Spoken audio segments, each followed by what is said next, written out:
Hi, we are Indigo De Souza, and you are listening to WNXP 91.1, Nashville's music experience, coming at you live. And we are going to play a couple of songs for you. Love you.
It is Dan Diggs. It's 91.1 WNXP, Nashville's music experience. We are here live in the Sonic Cathedral with one of our favorites, is Indigo De Souza. How are you? Hi, I'm very good. Yeah. Thank you so much for being here. We are such big fans of your new album, Any Shape You Take. Thank you. Out now on Saddle Creek, and I want to get to the album. I want to talk all about it, but first, you just played the Mercy Lounge in Nashville last night. I was peeping the stories on IG earlier. It looked not only amazing, but there was so much love from the crowd. Has that been a regular thing for you? Yeah, every show is very special in a different way. But last night was definitely one of the more rowdy crowds. So we've had in a while. It was just like a full-on mosh pit, which was cool. Amazing. Yeah. And I love that because I feel like your album, there's so many layers to Any Shape You Take. You do have those like gritty songs for the mosh pit, like Die Cry, right? Then you've also got these, like the beautiful opener, 17, where it's just this celestial auto-tuned goodness. And then you've got maybe more melodic pop stuff like Hold You, which we absolutely love here on WNXP. We've been playing that a lot. And then Real Pain, where you're sampling actual voicemails of screams from fans. So talk to me about this album. Like, is there a general through line or story to it? Not really. I think that all the songs I write are just kind of narrative about my life or just about things that I learn along the way. So yeah, it just feels kind of like an emotional piece. And all of the music I write is just kind of, a catharsis. And yeah, it just felt like I kind of entered a very honest space and just allowed myself to fully embody everything I was feeling and in that way also offer that space to other people and offer for them to enter that with me. And it feels like it's been received in the way that I hoped, which is good. That's so important. You're like holding space for people in that way. I mean, that's so incredible. Yeah. Tell me a little bit about the song Hold You. What's the story behind that? I just wrote that just about love and how I feel in my heart that it can actually be so simple and that it can really just be a space that is safe for everyone and that is accepting and loving and there's just a lot of kinds of love in my life, like romantic and platonic and friendships and it's just a song about that, really. Amazing. Yeah. And so you're based in North Carolina. And are you in Asheville still? Or I heard you moved to a church somewhere? Yeah, I live a little bit outside of Asheville in like an old church building that was built in 1912. Whoa. Yeah, but it's been renovated. It's really nice in there. And I just live there with one roommate and our dogs. You're living the creative dream then. It's insane, yeah. And is that where the video for Hold You was shot? Yeah. Wow. Okay. Incredible. Yeah. So coming from Asheville, and I haven't been yet, it's definitely on my list, because some of our favorite artists like Moses Sumney is based in Asheville, and then another one of my favorite artists is Sylvan Esso, who are up in Chapel Hill. I understand you were in their studio, is that right? Yeah, we recorded some in their studio, and we're playing a show with them next year in May, I think. Yeah. Wow. What do you think it is about? Is there something about North Carolina or Asheville in particular that generates this very experimental and open music that you and Moses Sumney and Sylvan Esso are making? I don't know. It's definitely just like the nature is really beautiful and giving and it just feels good there and people are really nice there. It's just like a really safe and kind place to be. I don't know. I don't think I'll ever move anywhere else. It doesn't really make sense to leave. Wow, that's high praise. I have to check it out. Well, we are all about the music discovery here on WNXP. It's what we love to do, find and share incredible new music. And I was wondering, in addition to sharing about Indigo De Souza, I was wondering if Indigo De Souza had a favorite artist right now that maybe you've just discovered or you're excited to share with people. Yeah, I think I would like to shout out my friend Dan Riggins, who also has a project called Friendship.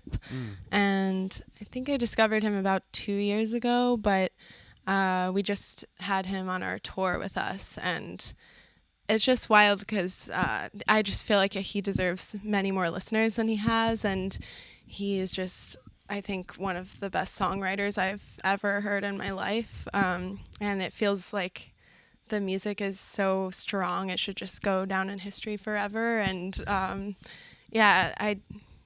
Dan Riggins is really good. Dan Riggins, yeah, get on it. One of our other favorite artists here at WNXP, and a personal favorite of mine, is Frank Ocean. Yeah. And so I was so blown away when I saw your cover of Ivy.